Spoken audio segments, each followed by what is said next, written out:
mais um vídeo do canal. E agora, um vídeo para falar sobre uma coisa muito polêmica, que muitas vezes está associado à minha especialidade. Então hoje a gente vai falar dos anabolizantes. São drogas que são derivadas daqueles hormônios que a gente tem no corpo que são anabólicos, não é? São aqueles hormônios para crescer, seja o músculo, seja o osso. E esses hormônios, normalmente, os mais comuns são a testosterona, o GH e a insulina. A gente foi, desenvolvendo vários sintéticos derivados desses hormônios. E aí é que veio a criação das drogas anabolizantes. Essas drogas, no começo, foram inventadas com um estímulo principalmente para soldados. Quer dizer, eles estavam tentando criar um super soldado. Muito parecida com, digamos, o Capitão América. Aquela coisa que eles injetam no Capitão América, na verdade, já é um derivado dessa época em que eles acreditavam que era possível desenvolver o sintético do anabolizante capaz de criar um super soldado, como o Capitão América.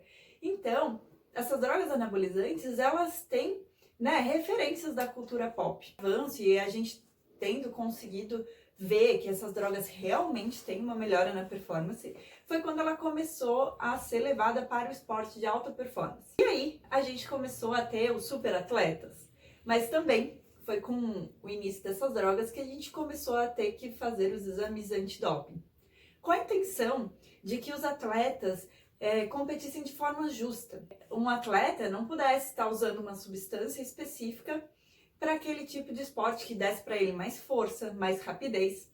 E por que isso, Muita gente se questiona por que não ter uma Olimpíada ou algum campeonato simplesmente antidoping. Vamos ver o que a ciência é capaz de fazer com os nossos atletas. Bom, a gente tem que pensar que os atletas são seres humanos e que essas drogas muitas vezes podem fazer muito mal. Pesquisas mostram que atletas, eles não se importam com quanto a performance pode fazer mal para a saúde deles. Então, há muito dessas questões, dessas substâncias estarem no doping, na verdade, são para proteger o atleta. Lembrando que eles vivem disso e para eles a medalha é muito importante. Porque as Olimpíadas muitas vezes pode ser usada como forma política quando o governo obriga os atletas a usar substâncias anabolizantes, como pode ser visto no documentário Ícaro, no Netflix. Começou o uso do anabolizante por aqueles que fazem fisiculturismo e o bodybuilding. Muito famoso, lá na época do Arnold Schwarzenegger, a gente começou a ver o tamanho dos fisiculturistas e daquele grupo de pessoas aumentar cada vez mais. No começo, a gente não sabia exatamente o quão mal essas drogas poderiam fazer, nem muito qual era a dose que a gente deveria usar para aquele ganho. E devo dizer que muitas dessas questões ainda não têm resposta. A ciência, até por uma questão de que a gente nunca testa alguma coisa que pode fazer mal para as pessoas que estão sendo testadas, ainda não tem resposta sobre muitas das drogas anabolizantes. Começamos a ver pessoas usando, não porque competiam no fisiculturismo, não porque eram atletas de alta performance, e sim usando para ter aquele shape que eles tanto queriam. No começo, as drogas eram muito mais populares entre os homens e não entre as mulheres, porque a gente muito cultuava, essa coisa da força, de estar musculoso no mundo masculino, e isso não era uma coisa que era levada para o mundo feminino. O mundo feminino, principalmente se a gente lembrar ali nos anos 90, ele cultuava muito mais a magreza, A gente, nas modelos, então a gente não via essas drogas sendo usadas por mulheres. E com o invento das mídias sociais e o aumento dessa pressão estética sobre os homens e sobre as mulheres, é que a gente viu realmente a explosão e a expansão do uso dessas drogas de forma indiscriminada e já não realmente sem nenhum benefício em performance, e sim totalmente um uso estético.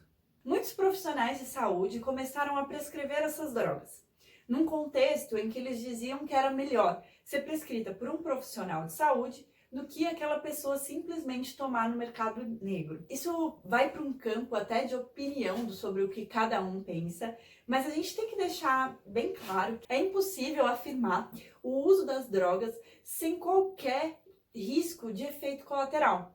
E qualquer profissional de saúde que afirme isso para vocês, ele está afirmando isso a troco de nada, porque a gente, infelizmente, não tem essas respostas. Seria muito bom que a gente tivesse essas respostas, tanto para o bem quanto para o mal, para a gente entender qual é o melhor momento dessas drogas e até, se elas fizerem tão mal, a gente conseguir deixar bem claro para o paciente o quão mal elas fazem, porque a gente também não tem essas respostas. As drogas que são vendidas na farmácia, muitas vezes, quando vão fazer um ensaio clínico, as doses que a gente chama suprafisiológicas, quer dizer, acima do recomendado da testosterona para cada pessoa, elas costumam ter efeitos colaterais. É importante dizer que essas drogas, elas têm uso clínico, sim. Algumas pessoas têm indicação para o uso dessas drogas. São pessoas que tiveram muito tempo internadas, ou então alguma doença como o HIV, que fez com que elas perdessem muita musculatura. Ou mesmo aqueles que por algum motivo não produzem os seus hormônios da maneira necessária. Então, cabe ao médico repor esse hormônio de uma maneira segura. Esses sim, existem estudos mostrando que são o que a gente chama não de doses suprafisiológicas, sim doses clínicas, aquelas que são estudadas, que vão respeitar a dose da sua recomendação da testosterona ou do GH e que podem só ser usadas naquelas pessoas em que existe um motivo para que isso seja usado. É muito comum, eu vejo assim as pessoas falando na prática de alguns efeitos colaterais dos anabolizantes que na verdade nem são os mais comuns. Muitas pessoas falam sobre problemas no fígado, pessoas falam sobre irritabilidade, e então alguns falam de queda de libido. E na verdade, eu acho que até esse problema das pessoas não estudarem afastam o usuário do médico que está tentando ali, explicar para ele. Porque na verdade esses não são os problemas que normalmente os usuários encontram no dia a dia.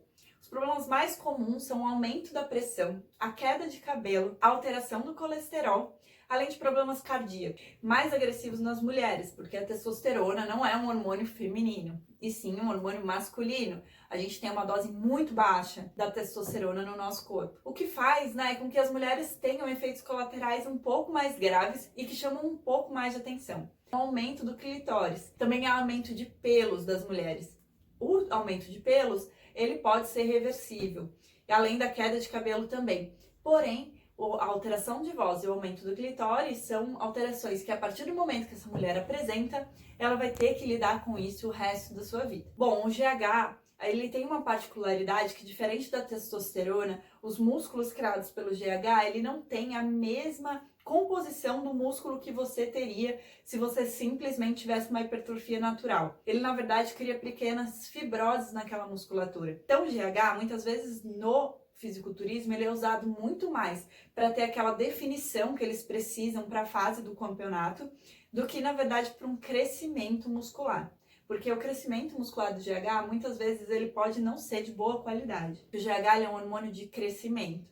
E com isso, é muito comum que ele tenha alteração óssea, principalmente aquele queixo um pouco para frente, além de dores, principalmente em punhos, que se você tiver alguma célulazinha cancerígena no seu corpo, pode ser que ela cresça, transformando ela num câncer muito mais cedo do que deveria e talvez até muito mais agressivo.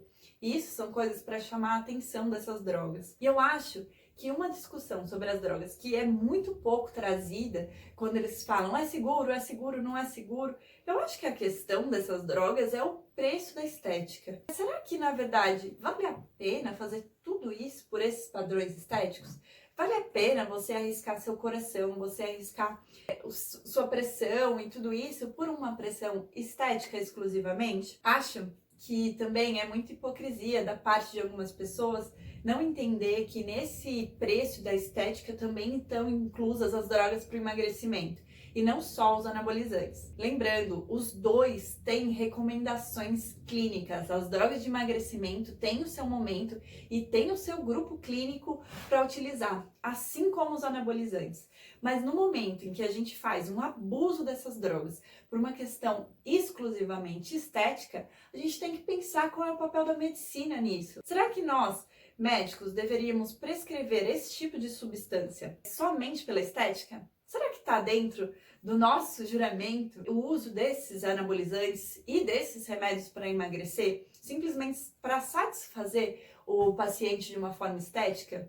Será que a gente está levando para o paciente realmente aquele discurso de ser saudável? A gente discute se há, na verdade, um transtorno de autoimagem nesse paciente que está solicitando isso da gente? A intenção desse vídeo não é demonizar essas drogas, mas mostrar que a gente, infelizmente, não tem estudos o suficiente para prescrever elas de forma segura. E também questionar o quanto o uso de drogas para estética pode ser maléfico e o quanto nós médicos deveríamos estar questionando isso também. O papel da mídia social sobre isso, que eu disse lá no começo do vídeo, é muito comum que se associe a prescrição de anabolizante a médicos do esporte. Só que não, nós não somos prescritores de anabolizantes, a não ser para aqueles que precisam do anabolizante. Mas nós somos grandes estimuladores, sim, da hipertrofia para aqueles que querem, mas de forma saudável e não simplesmente prescrevendo drogas. É isso que eu tinha para falar sobre os anabolizantes. Se inscreve no canal, deixa um like se você gostou. E é isso, um assuntinho muito polêmico que pode dar o que falar.